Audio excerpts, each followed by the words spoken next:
Bonjour à toutes, bonjour, bonjour. Alors nous voici donc mercredi 10 janvier 2024. C'est le premier live de l'année 2024 que je vous partage aujourd'hui. Alors oui, j'ai pas été, comment dire, j'ai pas respecté mes rendez-vous dès mercredi pour ce début d'année. J'en ai loupé un, on va dire, j'ai loupé le 3 janvier, mais j'ai mis ça sur le compte du démarrage de l'année, de prendre le temps qu'il nous faut à chacune pour reprendre un peu son rythme. Mais qui dit aussi nouvelle année, dit aussi un peu doute, remise en question, projet, opportunité, se remettre, voilà, se reposer un peu les bonnes questions, de voir un peu comment le corps vibre, comment ça se passe en soi. Et c'est un peu un live que, voilà, un peu un live improvisé, je l'avoue. Hein, on va dire que je suis dans une période un peu de transition où il est bon aussi de, voilà, de se poser ces questions. Et c'est pas forcément pendant les périodes d'arrêt des fêtes de Noël ou de début d'année où on prend le temps véritablement de se poser et de voir un petit peu où on va et ce qu'on veut faire et de voir un peu sur du plus long terme. Donc c'est un peu plus maintenant que ça se passe pour moi. Et comme vous le savez, hein, je suis à l'écoute de mes émotions. Qui dit émotivité, qui dit émotion, qui dit tout ça, dit aussi savoir écouter nos émotions, écouter ce qu'elles ont à nous transmettre, à nous dire, euh, les endroits où on se sent en faiblesse, dans nos failles, dans nos voilà, alors c'est pas forcément des faiblesses, mais dans des périodes un peu de doute, de remise en question. Et c'est aussi là qu'on obtient aussi beaucoup de réponses. On obtient aussi ce qui est important pour soi.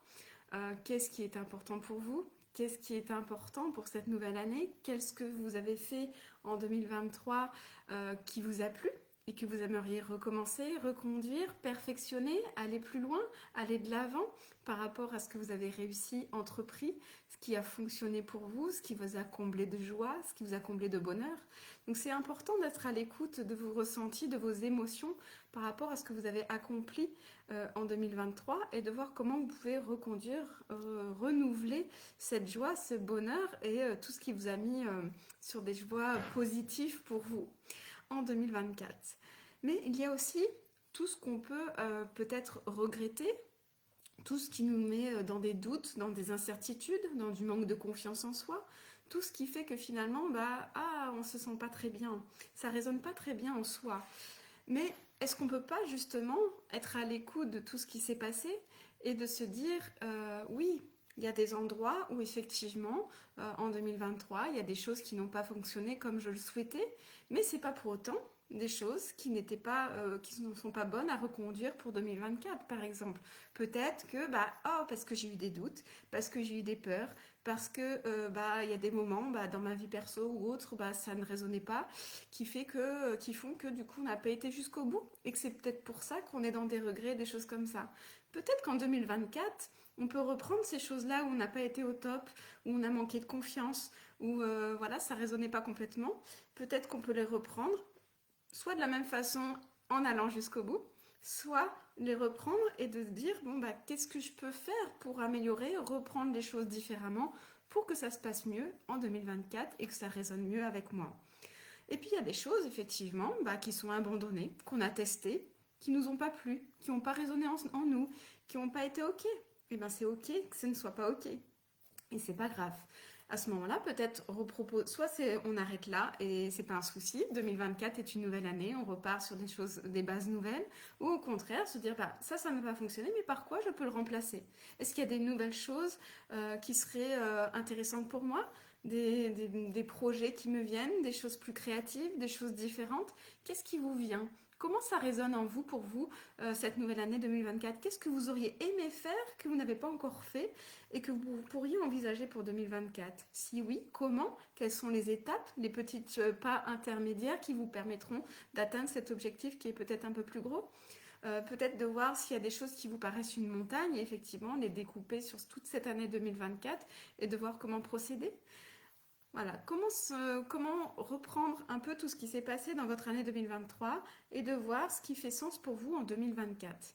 Et peut-être aussi, il y a des opportunités qui se présentent pour vous à ce moment-là, se poser des questions. Comment ça résonne en moi? Est-ce que cette nouvelle opportunité qui arrive, elle vient chambouler mon univers, mais ça me permettrait de réaliser des choses nouvelles pour moi. Ça me permettrait peut-être de souffler d'un côté.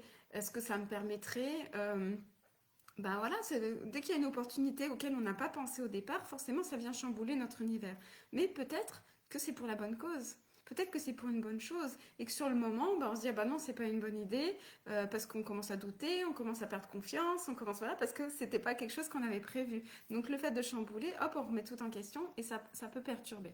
Donc il y a aussi des opportunités qui sont à saisir et souvent on nous demande de réagir rapidement. Mais c'est bon aussi de prendre un peu ce temps de recul, de voir comment ça résonne, de peut-être voir comment ça résonne à court terme dans l'immédiat, comment ça résonnerait à 3-4 jours, comment ça résonnerait sur une semaine, sur un mois, et comment ça résonnerait sur du plus long terme.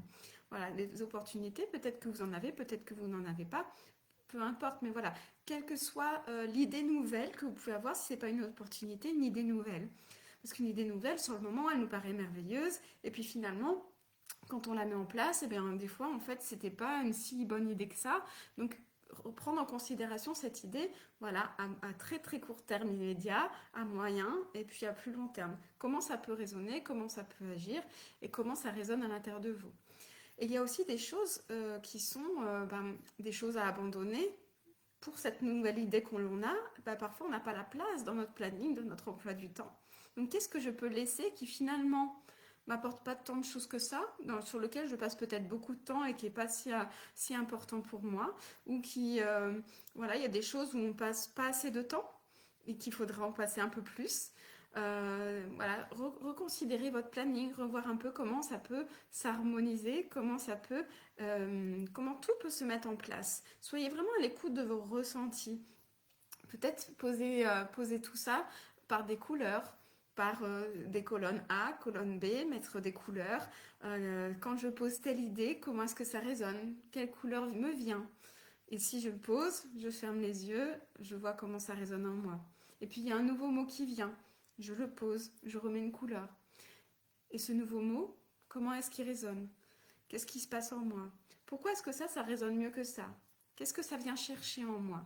Qu'est-ce que j'ai à comprendre derrière tout ça? Vraiment, prenez le temps de vous questionner. Et puis, il y a des choses, on n'a pas l'impression sur le moment que c'est une bonne idée. Tout à l'heure, je disais, souvent, on a une idée qui nous paraît bien, puis finalement, elle n'est pas si bonne que ça.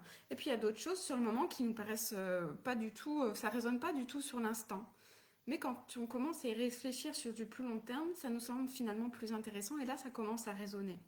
Et du coup, hop, les balances commencent à se rééquilibrer. Ah bah oui, ça résonne pas en moi, ça résonnait pas en moi parce que ça m'enlevait du temps sur des choses que j'aimais, parce que finalement, c'est pas quelque chose que j'aime plus que ça. Mais si on regarde plus long terme, ça vaut peut-être le coup. Oui, je vais perdre un peu de temps sur ce que j'aime faire. Oui, c'est pas forcément ce que je voulais, mais par contre, ça me permet d'avoir ci, ça me permet d'avoir ça, qui là, ça résonne davantage pour moi. Et ça, c'est intéressant de l'exploiter, c'est intéressant de le comprendre et c'est intéressant de le poser. De le poser par des couleurs, par des formes, par des gestes, par des mots, par des couleurs, de faire des exercices qui vont nous permettre de voir pourquoi ça résonne bien alors que finalement au départ ça résonnait pas du tout.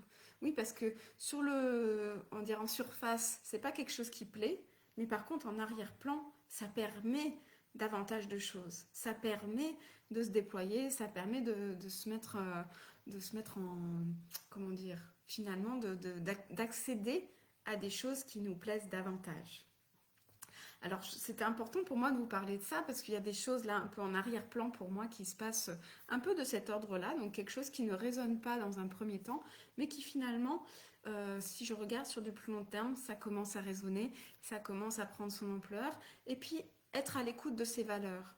Alors, il y a des choses qui ne résonnent pas, au niveau valeurs premières, ça ne résonne pas trop, mais par contre, ça fait appel à mes valeurs principales, et là, ça résonne pleinement, en fait, c'est ça. Ce qui résonne en vous au niveau de vos émotions, c'est ce qui est en accord avec vos valeurs. Donc voir quels sont les avantages, quels sont les inconvénients de ça. Qu'est-ce qui fait que finalement, en arrière-plan, finalement, cette idée me semble intéressante. Elle me semble intéressante parce qu'elle est en accord avec mes valeurs. sur le moment, elle ne paraît pas parce que je suis sur mon projet qui est en accord avec mes valeurs principales. Sauf que on a plusieurs valeurs importantes dans notre vie. Et si une valeur qui est très importante pour nous n'est pas révélée, mise en place, parce que la deuxième valeur prend le dessus, mais que celle-là, bah, du coup, hop, elle tombe à l'eau, bah, ça va pas non plus, en fait. Il faut que nos valeurs principales, elles soient équilibrées. Et s'il y en a une qui disparaît, ça ne va pas. Même s'il y en a une qui résonne pleinement, c'est pour ça que la deuxième, bah, au départ, elle résonne pas. Mais finalement, ben, enfin, ce que je veux dire, c'est que le projet, par exemple, en question, l'opportunité qu'on peut vous proposer, peut-être qu'elle ne résonne pas avec cette valeur-là, mais par contre, elle va vous permettre de faire remonter celle-ci. Et ça, c'est super important. Donc, être à l'écoute de tout ça, parfois, voilà, je disais, parfois laisser passer des choses, perdre des choses pour voir en acquérir d'autres, et ben c'est en ça que nos émotions vont nous guider aussi. De voir comment ça résonne en soi, ça va nous permettre, vous permettre, de prendre les bonnes décisions pour vous, de voir ce qui est OK ou pas pour vous. Quelles concessions je suis prête à faire pour mener à bien ce qui me fait du bien, ce qui me fait plaisir et ce qui résonne pleinement pour moi, pour mes valeurs, pour mon équilibre de vie. Parce qu'il y a aussi cet équilibre de vie. Par exemple, si on prend le domaine professionnel, peut-être qu'au niveau professionnel, vous êtes équilibré, mais peut-être qu'au niveau personnel, vous ne l'êtes pas. Alors à ce moment-là, ça peut être intéressant, voilà, de remonter la valeur personnelle et peut-être de perdre un petit peu au niveau professionnel, de voir comment tout ça, ça peut s'harmoniser, de façon à ce que ça crée un équilibre. Et finalement, que ce soit un peu moins bien au niveau professionnel, mais que ça remonte au niveau personnel, vous allez y trouver votre plaisir, votre équilibre. Ou au contraire, peut-être que pour vous, c'est la valeur travail est très importante, la valeur professionnelle est très importante et que vous allez tout miser là-dessus. Et accepter du coup de perdre des choses au niveau personnel. En fait, voilà, c'est quand je vous parle de valeur, d'équilibre, de choses comme ça, c'est qu'est-ce qui est important pour vous. Est-ce que ce qui est important, c'est que travail, famille, argent soit tout équilibré? Ou est-ce qu'il y a des choses qui peuvent prendre le dessus parce que peut-être vous avez la valeur argent qui est plus importante que la valeur famille, peut-être sortir avec des amis, des choses comme ça. Il y a des personnes qui vont avoir cette valeur famille, sortie, besoin de sortir, besoin de voyager, de s'amuser avec des amis, tout ça, et qui du coup la valeur argent n'est pas très importante. Simplement, ils ont besoin d'avoir suffisamment d'argent pour faire tout ça, mais c'est pas leur priorité d'avoir, par exemple, de faire des économies, je ne sais pas, enfin en tout cas d'avoir un compte en banque bien rempli, de compter les millions ou je ne sais quoi. Et voilà, parce qu'il y a des personnes, leur priorité c'est la valeur argent et ils s'en fichent de sortir, ils s'en fichent d'avoir des amis, ils s'en fichent de ne pas avoir de famille, ils s'en fichent de tout ça parce que leur priorité c'est leur business, leur argent, etc.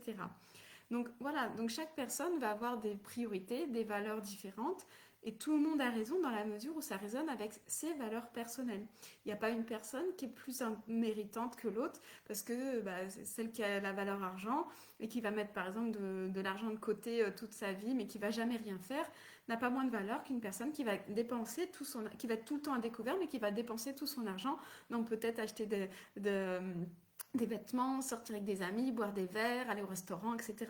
C'est juste que l'investissement n'est pas le même. Il y en a qui investissent dans l'immobilier, d'en mettre sur leur compte pour leur retraite, et d'autres qui préfèrent vivre pleinement et dépenser leur argent, quitte à être à découvert en permanence. Et tout le monde a raison dans la mesure où ça résonne avec soi et que c'est OK avec soi.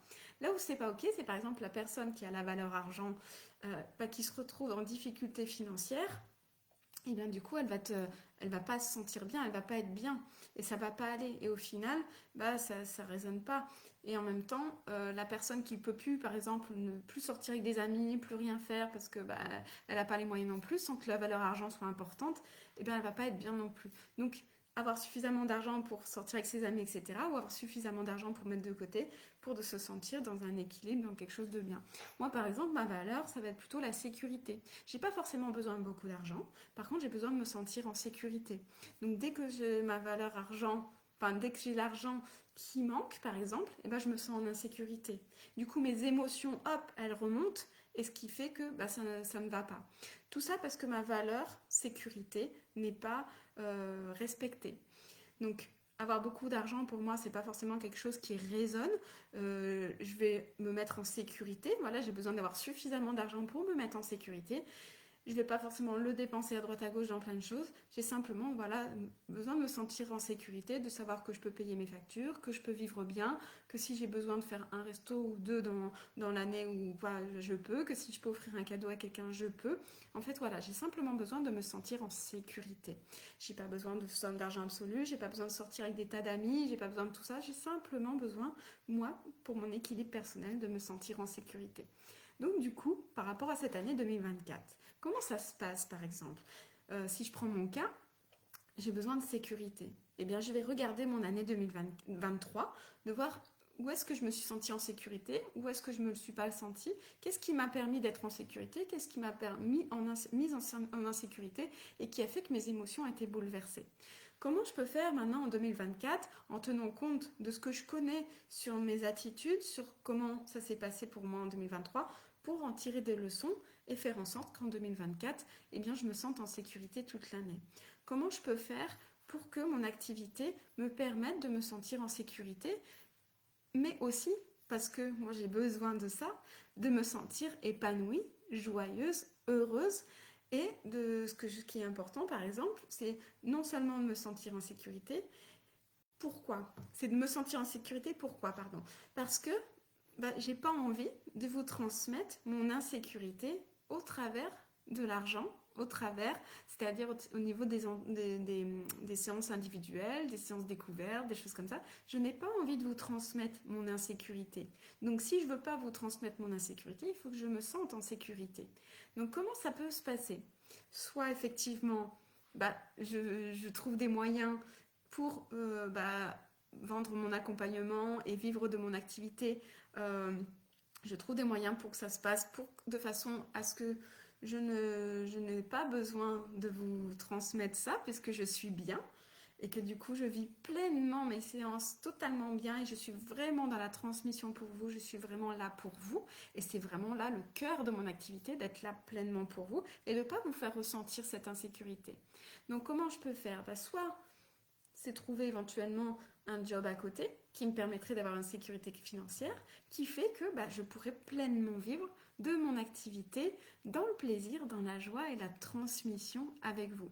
Je pourrais faire toutes mes activités, des ateliers, des choses comme ça. Non pas que je les ferai gratuitement, c'est pas ce que je veux dire, mais en tout cas, les faire sans jamais avoir peut-être une arrière-pensée de me dire il faut absolument que je vende. Parce que quand on est entrepreneur, quand on est dans tout ça, on a ça au départ. Il faut absolument que je vende parce que j'ai besoin d'argent. Mais si il y a une sécurité à côté financière, eh bien on n'est plus dans cette transmission de il faut absolument que je vende. On est dans je partage, je suis dans le plaisir. Et si je vends, eh bien c'est merveilleux.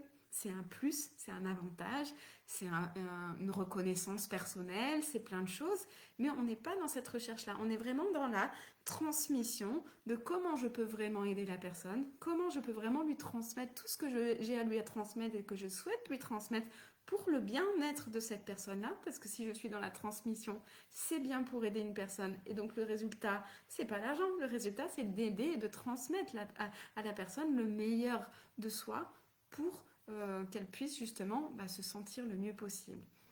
Et moi, en l'occurrence, de vous transmettre, d'incarner la sérénité, d'être au mieux dans votre activité, de façon à ce que vous puissiez être bien dans votre quotidien, dans votre activité, avec vos clients, avec vous-même, que vous soyez bien au quotidien tout simplement. Et donc pour ça, il faut que je l'applique à moi, par exemple. Pour que je vous transmette cette sérénité, que j'incarne la sérénité, que je me sente bien avec vous et que je puisse vous transmettre tout mon équilibre émotionnel, eh bien c'est à moi de travailler également sur mon équilibre émotionnel. Et ça peut passer par un emploi à côté ou par d'autres solutions annexes. Comme moi par exemple, je pourrais très bien travailler dans des EHPAD, dans des structures pour personnes âgées, pour des choses comme ça, pour proposer mes ateliers autrement et vous transmettre tout le meilleur que j'ai pour vous, parce qu'à côté, voilà, j'ai un apport financier autre. Ça peut être des solutions. Voilà, enfin pour dire, voilà, c'est des idées comme ça, c'est un exemple que je vous partage, mais pour vous expliquer comment finalement on peut trouver un équilibre de façon à faire pleinement ce qu'on aime, transmettre pleinement ce qu'on aime et qui l'on est dans la sérénité la plus totale, de façon à ce que vous soyez les plus sereines possibles. Donc c'est tout ce que je souhaite vous transmettre et que je souhaite incarner moi-même. Et donc ça va être ma tâche de cette année, en tout cas en ce début d'année 2024, de trouver toutes les façons possibles de ne jamais vous faire transparaître un déséquilibre au niveau de ma sécurité financière, personnelle ou autre. Il y a des fois où je pense les avoir fait ressentir en 2023 et c'est pas du tout quelque chose qui me plaît. Je ne souhaite pas du tout vous transmettre ce genre de choses. Je souhaite pleinement vous transmettre mon plaisir de faire de l'expression créative, le plaisir des crayons, des peintures, du collage, du dessin, de vous transmettre des exercices qui sont vraiment efficaces, simples et ludiques à utiliser, qui vont vous permettre vraiment au quotidien de vous sentir bien. Alors bien sûr, je les ai utilisés, donc ça s'est pas trop vu. En tout cas, dans mon année 2023, je ne pense pas l'avoir fait transparaître beaucoup, mais en tout cas, et donc en tout cas, ça veut dire que ça fonctionne parce que sinon vous l'auriez vu davantage. Et puis après, bon, bien sûr, il y a des lancements, il y a des choses comme ça qui sont entreprises. Ça ne veut pas dire qu'il y a des problèmes financiers, mais ça veut dire voilà qu'on fait connaître notre activité, notre accompagnement, des choses comme ça. Mais après, au niveau des séances individuelles ou autres, c'est important de ne pas laisser transparaître ce genre de choses, de faire les choses dans la fluidité, de laisser le temps aux personnes de venir à soi, voilà, que les choses se fassent simplement, naturellement, parce que ça c'est vraiment quelque chose que je souhaite dans le quotidien de nous toutes, que si les choses doivent se faire, elles se feront, mais si on est dans le stress, dans les doutes, dans le manque de confiance, dans tout ça, les choses elles ont du mal à venir à nous. Donc c'est important voilà, de cultiver notre sérénité, de faire en sorte que nos émotions ne prennent pas le dessus, en tout cas de comprendre si elles prennent le dessus, de tenter de les comprendre. Qu'est-ce que ça vient chercher? Est-ce qu'effectivement ça touche une valeur qui est importante pour moi? Et à ce moment-là, je vais aller travailler là-dessus pour cette année 2024. Comment ça se passe? S'il y a une émotion qui est forte, eh bien c'est qu'il y a quelque chose qui a à travailler derrière. Donc c'est ce qu'on va aller chercher, qu'on va aller travailler pour que vous soyez la plus sereine possible dans votre activité, dans votre quotidien, que ce soit pour vous, pour vos clients ou tout simplement votre environnement, votre famille. Voilà ce que je voulais vous transmettre aujourd'hui. Donc dans ce live un peu improvisé, mais qui me semblait intéressant de vous parler de ce parallèle entre 2023 et 2024, tirer des leçons de 2023 pour faire en sorte qu'en 2024 ce soit différent, voir ce que j'ai à laisser de côté, à arrêter, pour favoriser peut-être des opportunités, des choses nouvelles, avoir des nouvelles idées, des choses comme ça, de voir un petit peu ce qui peut en être pour vous. En tout cas, je vous souhaite le meilleur pour cette année 2024, d'incarner pleinement votre sérénité, de faire des projets vraiment qui vous embellissent le cœur et dans lesquels vous vous sentez épanouie, confiante et sereine. Et que voilà, je vous souhaite tout le bonheur du monde pour cette année 2024 et je vous souhaite plein de belles choses. Je vous embrasse et je vous dis à très bientôt. Merci à vous.